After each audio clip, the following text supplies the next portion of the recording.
Hello guys. Magbibigay lang tayo ng reaction tungkol sa napanood kong video tungkol kay Engineer Adi. Shout out to Engineer Adi. Pahiram muna ng kapiraso ng video mo. Magbibigay lang ko ng konting reaction tungkol sa mga comments ng netizen tungkol sa gawa mo. Panoorin muna natin. Tubo ang dumadaan sa loob ng bahay ng tao. Storm drain pipe, ito yung sa tubig ulan naman. At pang-apat, ang pinaka-importante sa lahat, itong vent pipe. So ito yung pinakasingawan natin sa natin para di magkaroon ng vacuum yung tsaka siphonage, yung linya ng drainage natin. We have 3 inches na soil pipe. Tapos yung soil pipe ko, didiretso pa rin yan sa bubong. So, yung 3 inches na yan, ito yung pupunta sa ilalim natin para sa inodoro, sa... Yun nga guys, yung medyo trending dun sa comment section. Napansin kasi nila na may mga nakaabang na tubo sa gitna ng poste. Kumbaga nakaabang siya para buhusan na vent pipe at yung swell pipe. So actually, ang concern ng mga nag-comments doon na daw sa structural stability ng isang poste or columns, makakabawas ng tibay. Actually totoo naman na nakakabawas ng tibay yon. Talagang yung stability ng isang elements or structural member ay talagang masasacrifice or makukompromise yung strength niya kung hindi i-consider sa design. Pero base sa code, ayon sa National Structural Code of the Philippines, NSCP, hindi tahasang o direktang sinabi na ipinagbabawal ang paggamit ng PVC pipe sa loob ng RC column. Pero gayon pa man, may mga limitasyon ito sa laki niya at pagkabit ng mga embedded pipes kabilang ang PVC upang mapanatili ang lakas ng isang column. Meron mga guidelines, merong sinasabi ang ECI code since nakabase ang NACP doon na sa section 6.3.4 sa ECI 31811 na conduit and pipes with their fittings embedded within a column shall not displace more 4% of the area of cross section on which strength is calculated, which is required for the fire protection. So ibig sabihin, hindi niya totally pinagbabawal ang paglalagay ng pipe sa gitna ng column. Meron akong example dito na ginawa, although nag-assume lang ako kasi sa sample computation ko, ang ginamit ko lang dito ay 50mm yung PVC pipe. Actually ito, vent pipe yan doon sa video ni Engineer Adi Vent. So I assume na 50mm ang nilagay doon na pipe. So ang area niya is equivalent to 1963.48 mm squared. Then I assume the size of the column na 250 by 300 yung RC column. So kung kukumputin natin to, ang kanyang cross-sectional area is 75,000 mm squared. So makukuha natin ang percentage kung lalagpas siya sa 4%. So area of the pipe 1963.48 divided by 75,000, cross-sectional of the column equivalent to 0.026. So i-multiply natin sa 100 para makuha natin yung kung ilang percent siya. So 2.62 ang nakuha. So ibig sabihin ang 2 inches pipe or 50mm is allowed na ilagay doon sa gitna ng poste base sa ECI code 31811 section 6.3.4. Kung sakali man mag-exceed ang percentage exceed sa 4%, so exceeding this limit requires adjustment to the column strength calculation. So pinapa-redesign kung sakaling mas malaki ang percentage na makuha ng cross-sectional area ng poste at saka tubo kung lumagpas sa 4% base sa code na nasabi natin. Pero base sa update ng ECI 31814, wala nang hindi na isinali yung 4% limit ng cross-sectional pipe na pwedeng ilagay or i-embed sa gitna ng poste. Ang sinabi ng ECI 31814, conduit pipes and sleeves shall not impair strength of member at non-metallic conduit shall have at least 19 mm cover. So ibig sabihin, tinanggal na ang 4% limit, pinalitan na ng performance-based rule. Bawal makabawas ng sobra sa strength at serviceability. May minimum cover para sa PVC. Kaya kailangan mo na i-actual compute. Meaning, i-consider mo sa design yun ang inire-recommend dito, ACI 31814. Kumbaga, kung sakaling may plano kang ilagay na ikaw ay engineer or kung sino man, kailangan mo i-compute or i-consider mo sa design yan.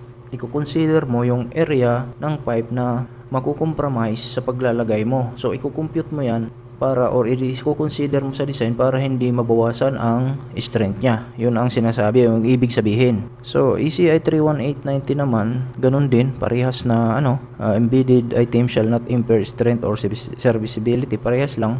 Same approach lang sa 314-14 na nakapokus sa check kaysa fixed percentage. So, mas flexible to. Pero kailangan ng structural analysis. Kailangan mo na i-consider. Wala nang nilagay na percentage limit. So kung sakaling yun nga, plano kang maglagay ng tubo, i-consider mo sa design para hindi ma-impaired yung strength ng konkreto or structural member. Meron ding concern dito regarding strength reduction. Ang paglalagay ng vent pipe or anumang pipes na ilalagay sa gitna ng columns ay may ilang disadvantages na dapat nating i-consider, lalo na sa structural integrity at maintenance. Una, ang structural weakening, makakapaghina ng structure. Ang column ay critical na structural member na dinadala ang axial load at minsan bending load. Kapag nag-embed ka ng vent pipe sa gitna, mababawasan ang concrete area na sumasalo ng load at pwedeng bumaba ang kapasidad nito. Tama naman, kasi kung sakaling mabawasan ang cross-sectional area ng poste, sigurado mababawasan ang strength nito at ang load capacity nito. At maaari ito makaapekto sa pagkakaposisyon din ng rebars, lalo na kung nasa central bars ang tatamaan at magdulot ng congestion o hindi tamang concrete cover. Yan ang mga disadvantages din. So pangalawa, makompromise ang reinforcement layout. Magiging mahirap i-layout ang vertical rebars at stirrups dahil sa kailangan iwasan ang pipe na pwedeng magresulta na hindi pantay na distribution ng bakal, which is very important to kasi kailangan maganda ang latag ng bakal equally distributed to the section. Kung kailangan ilipat ang bars para magkasya ang pipe, may posibilidad na bumaba ang strength o magka-problema sa detailing. Pangatlo, yung durability issues. Ang plastic vent pipe PVC ay may ibang thermal expansion kaysa sa concrete at steel, kaya pwedeng mag-create ng micro cracks sa paligid nito over time or in the long run. So kung sakali mag-cracks, mabubutas, makaka-apekto ito sa konkreto sa poste doon sa loob. Kung may leak man or moisture, pwedeng pumasok ang tubig sa loob ng concrete, magdulot ng corrosion ng rebar at magpahina sa column. Yan ang mga critical na dapat i-consider pag nag-embed ka ng pipes, particularly downspout, kasi may nakikita pa ko niyan na ginagawa. Isa pa, pang-apat, ang maintenance difficulty. Kung masira o mag-clog ang vent pipe, magiging mahirap ayusin o palitan dahil sa naka-embed ito sa structural element. Kadalasan kailangan na mag-chip ng concrete na makakasira ng column. So malaking gastos to, abala. Saka talagang magkakaroon ng problema, mag-weaken yung structural concrete or element na columns kasi possible bakbakin mo yan dahil tatagas. Kaya hassle to, kaya hindi recommended. At saka yung compliance or code compliance risk. Ayon sa ECI at NECP, dinidiscourage ang paglalagay ng non-structural embedment na magre-resulta sa pagbawas ng cross-sectional area ng structural member, maliban kung na-analyze at na-design ito ng tama. Kung walang proper engineering design, possible maging violation ito sa code. Pero, as I have said, hindi directly pinagbabawal ang paggamit ng PVC sa loob ng RC columns. Pero dapat suriing mabuti ang epekto nito na makakaapekto sa lakas at tibay ng isang structural element gaya ng poste. Kailangan sundin pa rin ang mga panuntunan just in case payagan maglagay ng tubo sa konkreto. Kailangan lang, sabi pa nga, maximum size ay tamang placement. Kapag lumampas na sa limitasyon na 4% sa cross-sectional area ng poste, ay kailangan baguhin ang structural design. Mahalaga kumonsulta sa structural engineer or civil engineer kapag mag-i-incorporate ng mga di pangkaraniwang elemento gaya ng PVC sa structural members. Yun ang kailangan nating gawin. Dapat nating i-consider kung gagawin natin ito. Pero kung maaari, wag na tayo maglagay ng PVC pipe sa gitna ng poste kasi nga yun sa mga nabanggit ko ng mga disadvantages. Napakahirap yan, malaking gastos yan pagka nagka-problem. Regarding naman doon sa napapag-usapan nila din na yung vent pipe, ang role or function ng vent pipe, doon sila din nagtatalo. Ang sa akin naman, ang komento ko dyan or opinion regarding vent function in relation to vacuum or siphonage. Kasi actually yung vent pipe ay dalawang purpose din naman yan. Maraming purpose din. Actually, pero ang alam ko ay pinaka-importanting role niya or function niya. Ito ay humihigop din at saka naglalabas, nagre-release ng gases. Kasi kapag unahin natin yung paghihigop ng hangin galing sa labas. Kasi kapag may flow ng tubig pababa sa pipe, nagkakaroon ng vacuum or negative pressure yan. Ang epekto nito ay tinatawag na siphonage kung saan nahihigop ang tubig sa trap seal. Ibig sabihin ng trap seal, yung tubig sa P-trap na humaharang or nagsisil na hindi lumabas yung amoy or hindi bumalik yung amoy galing sa septic tank. At saka para maiwasan ito, ang vent pipe ay humihigop ng hangin mula sa labas, air in, hindi siya singaw. Ang primary role nito. Ibig sabihin, yung primary role nito ay talagang paghigop ng hangin galing sa labas. Kasi ang hangin na pumapasok sa vent na ay nagbabalance ng pressure sa trap seal para hindi magkaroon ng siphonage at para mapanatili ang water seal. Yun ang sinasabi ko, yung tubig na humaharang sa P-trap, yung humaharang ng amoy sa loob ng P-trap para mapanatili siya. Kaya naglalagay ng vent para makahigop ng hangin. Yung kasi siyempre nagkakaroon ng siphonage yan pagka may tubig or nagfo-flow ang tubig or liquid. Kaya ang vent ay nilalagay bago sa last fixture. Ibig sabihin, di ba, pag naglagay tayo ng vent in between first and second fixtures na nakalagitna or in between yung vent, dapat dyan ilalagay. Kasi nga, sa halip na tubig sa P-trap ang mahigop, hangin ang papasok kasabay ng mabilis na pagdaloy ng tubig. Ang hangin ay dadaan mula sa vent stack o sa stack vent through roof papunta sa vent branch or vent branches hanggang sa makarating sa relief vent na nakatap bago ang last fixtures. Ito ang nagbe-break ng vacuum at nag-prevent ng trap seal loss. So actually, yung naman, yung pangalawang purpose nito, yun nga, yung gas release or singawan. Dalawa naman ang purpose niya actually. Hindi lang siya singawan, kundi nahigop din. Kaya yun ang pinagtatalo nila. So much for that.